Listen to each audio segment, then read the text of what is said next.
Vous êtes sur la RTNC, au sommaire de ce matin, l'artiste musicien Sam Mangwana chez le président de la RDC. Il était venu remercier le garant de la nation de la médaille d'or qui lui a été décernée. Pour vous, le film de cette audience d'hier à la Cité de l'Union africaine dans un instant. La RDC et le Rwanda s'engagent à créer un climat propice pour le retour volontaire de réfugiés. Un communiqué conjoint vient d'être signé à Addis Abeba entre les deux parties sous la supervision de ACR. Vous verrez le vice-premier ministre en charge de l'Intérieur représenter la RDC. En justice, il continue de clamer son innocence, accusé de détournement de fonds destinés à la construction d'une prison à Kisangani. Constant Mutamba, cet ancien ministre de la Justice, était devant la justice à la Cour de cassation. Le prochain audience dans l'affaire Constant Mutamba est renvoyé au 30 juillet. Vous l'écouterez dans le corps de ces journaux, Madame Bicheux. Voilà tout pour le titre. Il est 7 heures. À toutes et à tous, bonjour. Je suis heureux de vous parler de l'actualité de ce matin. On commence avec ces géants de la rumba congolaise et chantre panafricanisme. Cet artiste musicien Sam Mangwana, reçu par le président de la RDC à la Cité de l'Union africaine hier jeudi. Il était venu remercier le garant de la nation de la médaille d'or qui lui a été décernée. Je le disais à l'entame de cette édition, pour vous, c'est matin le film de cette audience est signé Pierre Kibambi Somoin, Roger Diaye et bienvenue Kabamba.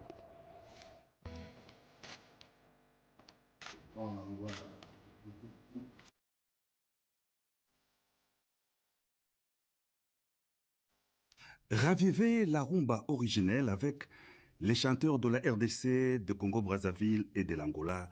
C'est le vœu de l'artiste et musicien congolais d'origine angolaise Sam Mangwana, reçu ce jeudi 24 juillet à la Cité de l'Union africaine par le président de la République Félix-Antoine Tshisekedi Tshilombo en compagnie de l'ambassadeur de l'Angola à RDC. Mangwana est venu surtout remercier le chef de l'État de la médaille d'or qui lui a été décernée. L'essentiel pour moi, c'était d'arriver à Kinshasa pour remercier le président de la République du geste qu'il avait fait quand on avait envoyé une médaille d'or à mon intention par l'ambassadeur Kalala. La surprise était tellement grande et c'est pourquoi je me suis dit, arrivé à Kinshasa, je dois rencontrer le président pour lui dire merci. Merci au Congo. Ce que j'ai découvert en lui, c'est que c'est un grand mélomane parce qu'il m'a rappelé des choses que moi-même j'ai oubliées, des choses de mon parcours artistique, surtout avec l'Ok Jazz, l'African Jazz, avec tout ce qu'on a fait avec les Simaro. Et il m'a même rappelé un morceau Waka Waka que j'avais enregistré à Paris, que moi-même j'ai oublié.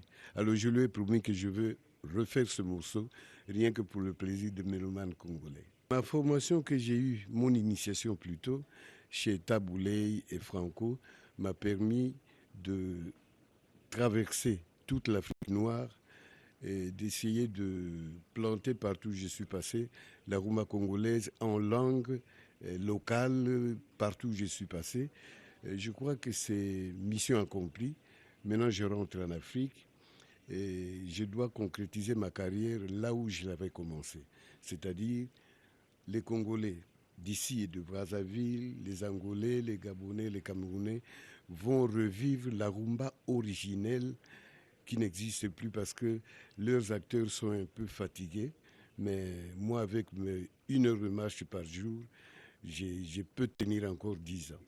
Je dis à M. le Président, on peut me donner l'occasion, surtout comme la ministre de la Culture est quelqu'un qui connaît bien la culture, je crois qu'on va vous donner des avant-goûts de ce que nous voulons faire ici à Kinshasa. Faire revivre la rumba originelle au mélomane, Sam Mangwana y tient fermement. Il rassure qu'avec ses collaborateurs, Suzy Kaseya et Maïka Mounan, une sélection a déjà été faite à l'image de la production au Palais du Peuple lors du festival Miss Indépendance. Et dans l'actualité également, de victimes de Mobondo, Yumbi et toute autre violence en terre de 1903 seront identifiés et recevront leur indemnité. Le processus de leur identification a été lancé par le deuxième vice-président de la Chambre basse par les Mongoliens, avec Bobo Mokonzi. Les victimes des différents conflits ethnico-tribal, notamment le massacre des Yuri, c'est la milice Mobondo, perpétrée dans les relations financières, physiques qui étaient initiées par les chefs de l'État, Antoine Tshisekedi Tshilombo, dans le parti.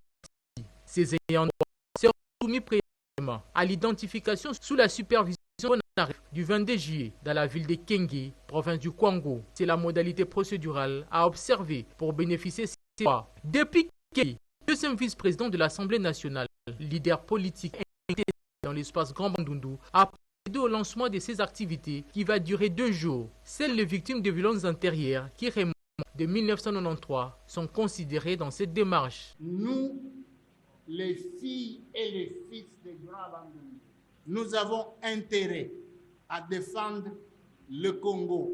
Dans la défense du Congo, qui est notre patrimoine commun, je demande aux fils et aux filles de Bandundu d'apporter un soutien inconditionnel au président Félix Antoine Tshisekedi Tshilombo. Ces assises interviennent quelques jours après les travaux de l'état de lieu réalisés conjointement sur ces conflits entre les experts de FONAREV et les élus nationaux et provinciaux de la grande province du Bandundu.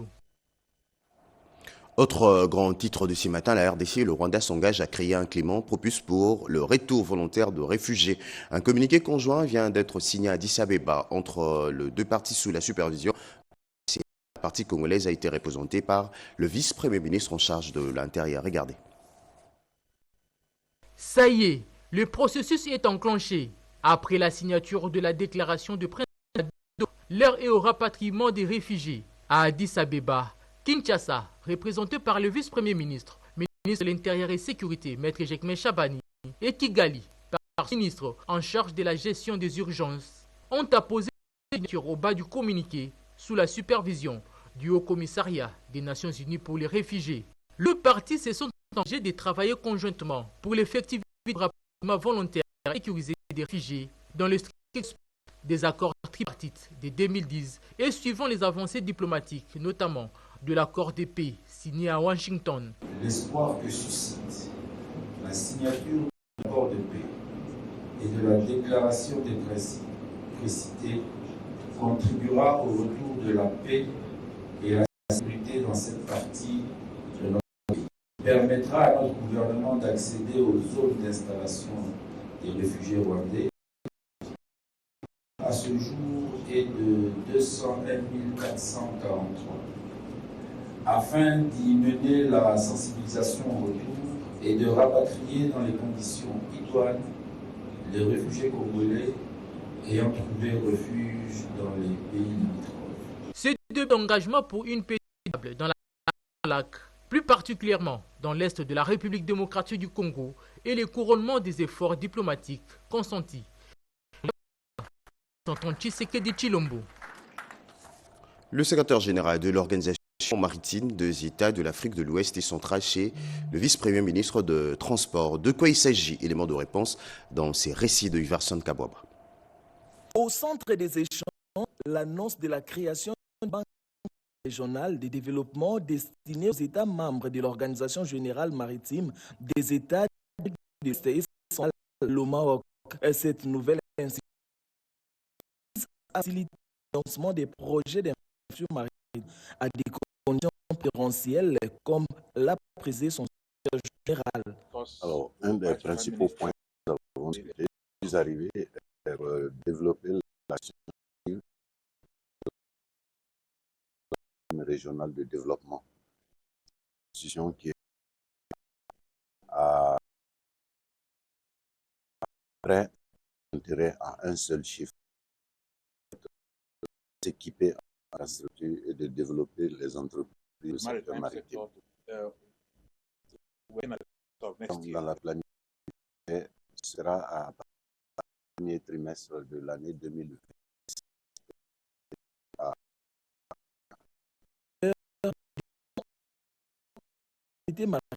Notamment sur les accidents survenus sur les cours d'eau congolais ayant causé des pertes humaines. Une collaboration renforcée entre l'OMAOC et les autorités congolaises est cours des préparations à ces sujets.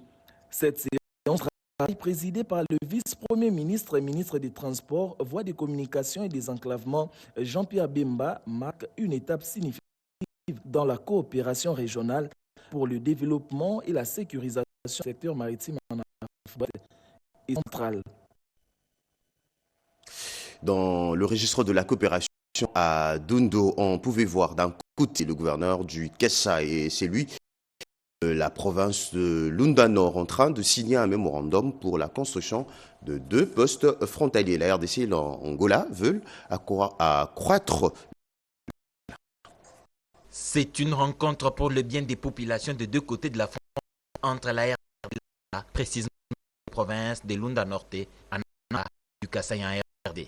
Les 2 gouvernements provinciaux, conduits respectivement Elisabeth Chilou, la mise à Aïre, et Mukindi Bukasa, ont signé le mémorandum de création de la zone frontalière de commerce entre les provinces au poste frontalier de Kanjanji au Kasaï et de Nachi dans la province de Lunda Nord. C'était au cours de cette rencontre qui a eu lieu dans la ville de Dundo, chef-lieu de la province de Lunda Norte, mardi 22 juillet 2025.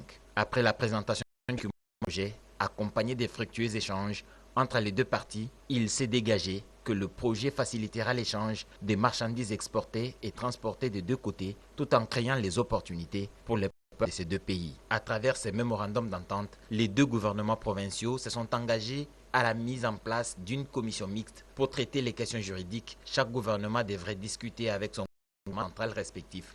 La réalisation de nos infrastructures routières, la construction des entrepôts, magasins envisagés par les provinces, une fois de plus, consolider nos liens de fraternité et d'amitié, aussi bien qu'ils impacteront, certes, sur notre développement économique respectif. La gouverneure de Lunda Norte a offert à son homologue du Kasaï les portraits avec les images chokwe représentant la culture africaine, peu avant d'assister à la danse chokwe. Au pays, d'abord cette déclaration. L'accord de Washington a mis en avant le respect de la souveraineté de la RDC, y compris sur ses ressources naturelles. Le porte-parole du gouvernement de la RDC l'a dit aux étudiants de l'université de Kinshasa lors d'une rencontre mercredi à Kinshasa. Patrick Mouyaya, ministre de la Communication et Médias. Vous avez la question sur qu'est-ce que la RDC a gagné, qu'est-ce que la RDC a perdu.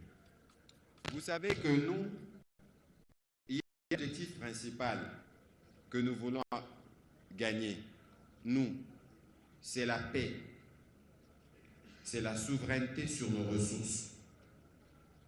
Mais nous savons tous que quand nous allons en négociation, négociation signifie compromis, négociation signifie concession, négociation ça signifie trouver le point d'équilibre. Alors, moi, je ne voudrais pas venir m'exprimer pour dire, voilà, nous avons gagné ça, ça, ça, ça, ça, ou nous avons perdu ça, ça, ça. Le regard ne s'est fait pas pour nous en ces termes-là, mais le regard s'est fait pour nous aujourd'hui en termes d'objectifs. On peut appeler ça gain si nous sommes. Le Rwanda ne peut plus nier qu'il n'est pas parti en conflit en RDC. Sinon, il n'aurait pas signé la. Nous avons fait prévaloir ce que nous considérons comme ligne rouge, à savoir le respect de notre intégrité territoriale, la souveraineté de la RDC, y compris sur ces minerais. Aujourd'hui, plus question de passage, plus question de mixage. Je vous ai dit, on a parlé d'intégration au cas par cas. Et donc, c'est clair que tous ces éléments peuvent être considérés comme des gains pour nous.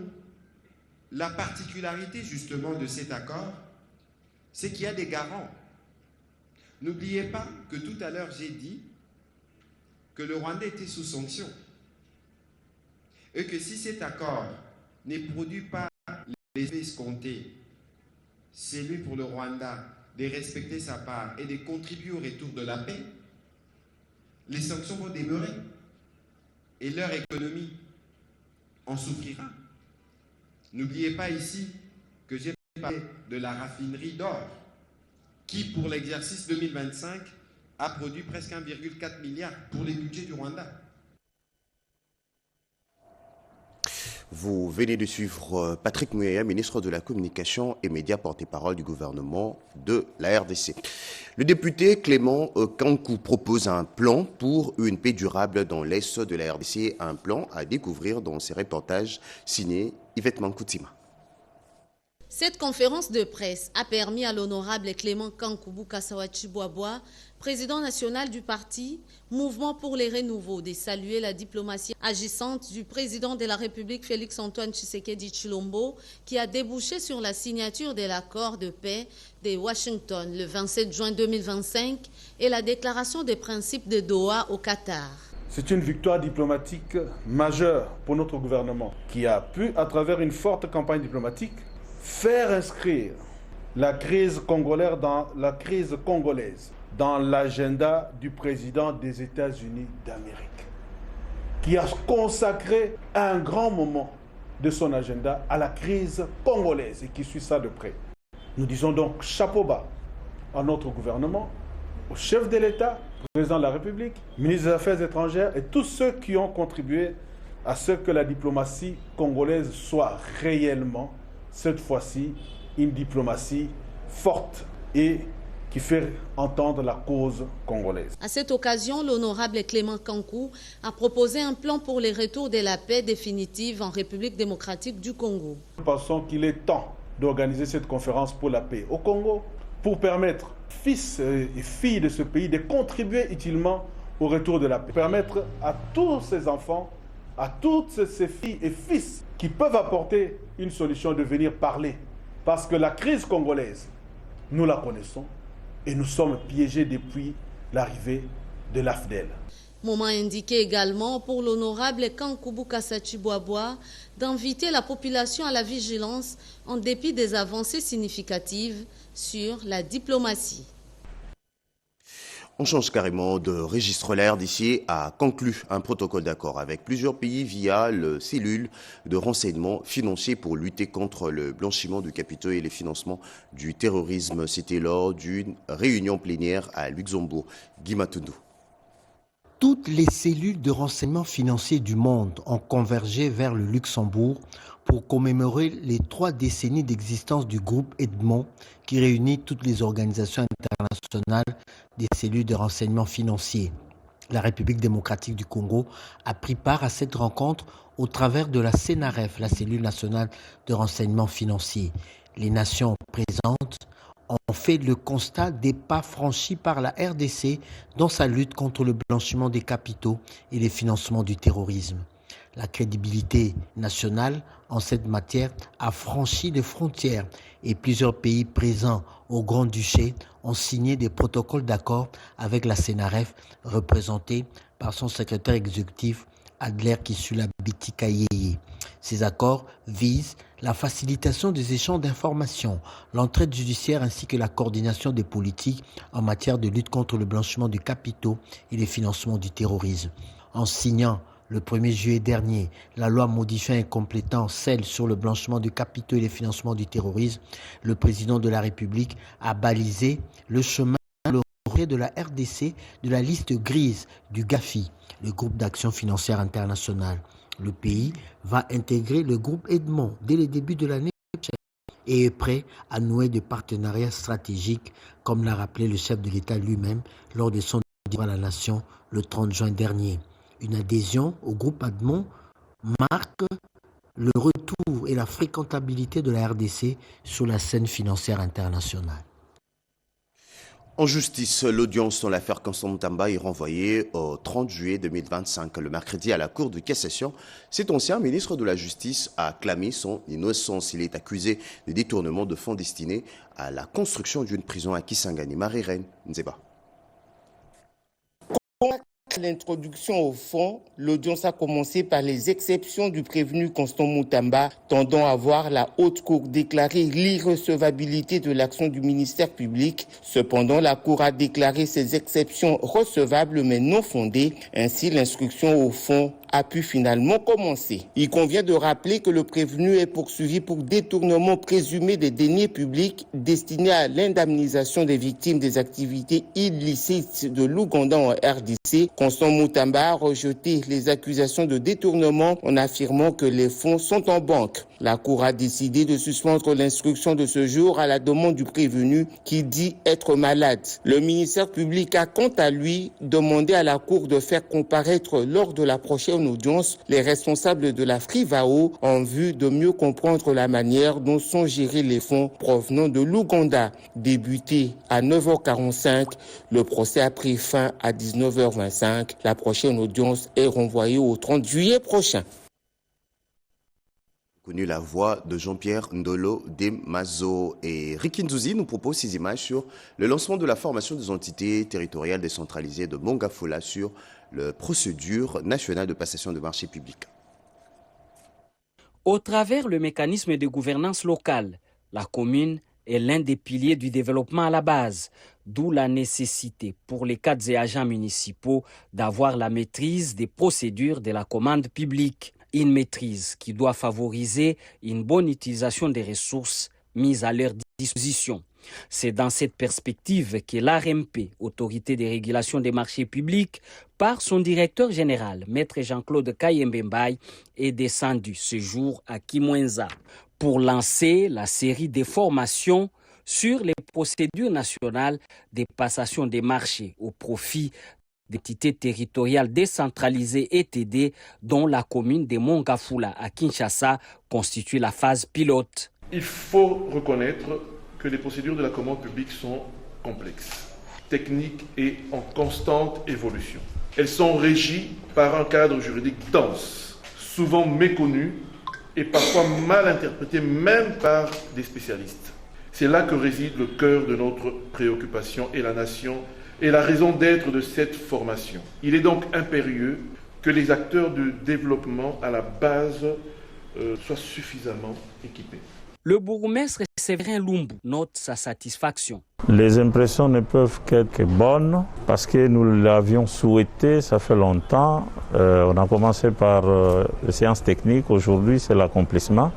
Voir monsieur le directeur général de l'ARMP venir jusqu'à Kimwenza pour donner le go à cette formation, nous entrons dans la vision du chef de l'État. C'est l'article 4.7 du décret numéro 10/21 du 2 juin 2010 portant création et fonctionnement de l'ARMP qui lui charge de former tous les acteurs de commande publique en RDC. Tout à fait autre chose, de constructions anarchiques derrière le mausolée du Sphinx de Limete et Tshisekedi Wamulumba. Au banc des accusés, le chef coutumier qui serait à la base de cette vente illicite, le ministre de l'Urbanisme, était sur le lieu. Des constructions anarchiques sauvages dans les quartiers ou à Igné, référence derrière mausolée Papa Tshisekedi dans la commune de Lancélé. Le chef coutumier en désordre les terrains, aussitôt informé sur la situation.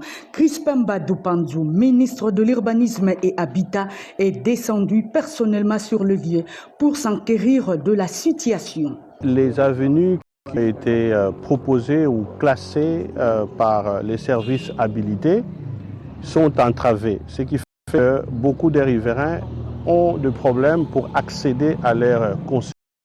L'autorité de l'État doit impérativement s'imposer et ceux qui ont construit sur des avenues déjà tracées, leurs maisons malheureusement seront démolies. Avec les élites de Kinshasa, ils ont parcouru une longue distance pour se rendre compte de l'ampleur du désordre. Avec le passage du numéro 1 de l'urbanisme et habitat dans notre pays, quelque chose va se faire. Je suis content qu'il ait convoqué cette commission mixte, qu'une solution soit quand même trouvée pour ces quartiers que nous espérons être vivables un jour.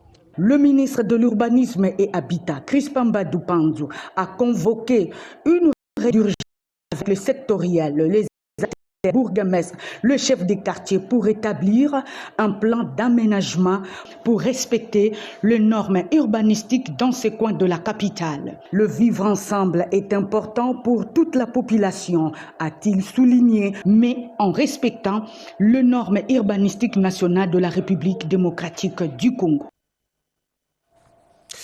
La République populaire de Chine souhaite développer un projet humanitaire en faveur de la population dans l'est de la RDC. Son ambassadeur accrédité en RDC l'a dit à la ministre des Affaires sociales, Nathalie Azizamounana. Les échanges entre la ministre des Affaires sociales, Action humanitaire et solidarité nationale, Nathalie Azizamounana, et l'ambassadeur de Chine en République démocratique du Congo, Zhao Bin, ont porté sur un projet de coopération humanitaire initié par la Chine en faveur des populations congolaises vulnérables, notamment celles de l'Est de la RDC, durement affectées par les conflits armés. Nathalie Azizamounana a salué l'engagement de la Chine aux côtés du peuple de la RDC et en a profité pour plaider en faveur d'un appui ciblé à l'endroit des enfants déplacés internes, en particulier des enfants des policiers et militaires en vue de leur retour à l'école. Son plaidoyer a mis l'accent sur les fournitures scolaires et autres objets classiques nécessaires pour la rentrée scolaire prochaine. En réponse, Zhao Bin, ambassadeur de Chine en RDC, a manifesté sa satisfaction quant à cette initiative. Il a affirmé la volonté de la Chine d'accompagner la RDC à travers des actions concrètes. Je suis convaincu qu'avec les efforts conjoints de part et d'autre, ce projet, ces matériaux pourraient vite se mettre au bénéfice du peuple congolais, notamment la population de l'Est du Congo souffrant du feu de guerre. Cette approche s'inscrit dans la droite ligne de la mise en œuvre du programme du gouvernement conduit par la première ministre Judith Suminwa et dans la vision du chef de l'État Félix-Antoine Tshisekedi qu'implémente la ministre des Affaires sociales dans son secteur. Et puis ces titres avant de nous séparer. Après 2 semaines passées à Kinshasa, le gouverneur du Kassai central a regagné Kananga, chef-lieu de sa province. Il a été accueilli par la population. Après 2 semaines pleines à Kinshasa, le gouverneur Joseph Moïse Kamboulou signe son retour au Bercail. 12h45 ce jeudi 24 juillet 2025, l'avion transportant le numéro 1 du Kassai central pose sur le tarmac de l'aéroport de Kananga où l'attendent impatiemment ses administrés. Tête rasée, costume bleu ciel, cravate au qui approche celle de la chemise, l'autorité provinciale descend de l'appareil très confiante. Accueilli par le ministre provincial de l'Intérieur, Maître Alain Luku Sampoui, et la première dame de la province, Thérèse Chilanda Kamboulou, le chef de l'exécutif provincial a reçu des honneurs dus à son statut avant de s'offrir des corps de la foule.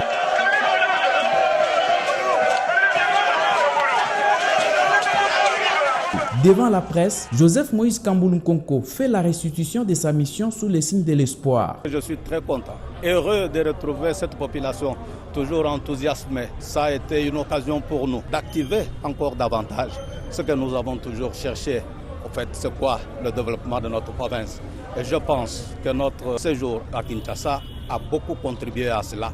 J'ai dit, tout va bien et pour le moment, je peux vous assurer, tout ira pour le mieux. Demeurer dans l'espoir, à ce que le peuple accompagne tout ce que le chef de l'État a demandé que nous puissions faire. Et nous allons le faire. Et nous le ferons convenablement.